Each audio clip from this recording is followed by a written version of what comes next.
আসসালামু আলাইকুম গাইজ, সবাই কেমন আছেন? আশা করি সবাই ভালো আছেন। আলহামদুলিল্লাহ, আমি আপনাদের দোয়ায় সুস্থ আছি, ভালো আছি। তো আমি আজকে দুপুরে একটা সবজি আইটেম ভাজি করতেছিলাম, সেজন্যই আপনাদের সাথে শেয়ার করতে আসছি। তো শুরু থেকে শেষ পর্যন্ত ভিডিওটা দেখতে হলে অবশ্যই আমার চ্যানেলের পাশে থাকেন, আমাকে সাপোর্ট করেন, লাইক কমেন্ট শেয়ার করেন। তো আমি আজকে মিষ্টি কুমড়া, বাঁধাকপি, আলু, তো এই আইটেম দিয়ে আমি একটা সবজি ভাজি আইটেম আইটেম করলাম দুপুরের জন্য। তো সবাই ভাজিটা কেমন লাগছে বলবেন। আমি প্রথমে পেঁয়াজ রসুন, এরপর কাঁচামরিচ, হালকা হলুদ, এরপরে লবণ দিয়ে আমি তেলের তেলের পরিমাণটা বেশি লাগে সবজি ভাজিতে।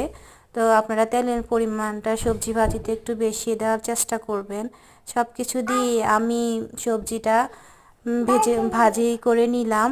তো সবার কাছে কেমন লেগেছে অবশ্যই আমাকে কমেন্টে জানাবেন। অবশ্যই আমার চ্যানেলের পাশে থাকবেন নিত্য নতুন ভিডিও পাওয়ার জন্য। আমি চেষ্টা করব, যেহেতু আমি নতুন ইউটিউবার, আমি সেভাবে ভিডিও বা কথা গোছাই বলতে পারি না। সবাই আমার ক্ষমা দৃষ্টিতে দেখবেন যদি ভিডিওতে কিছু ভুল ত্রুটি হয়ে থাকে।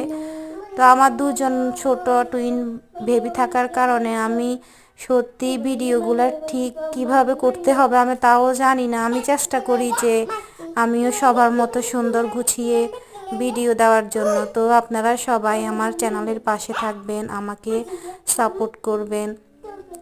তো সবার জন্য দোয়া রইল, আপনারাও আমার জন্য দোয়া করবেন।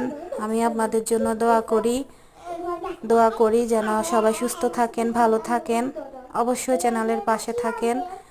তো আজকের ভিডিওটা এ পর্যন্তই। সবাইকে আল্লাহ হাফেজ।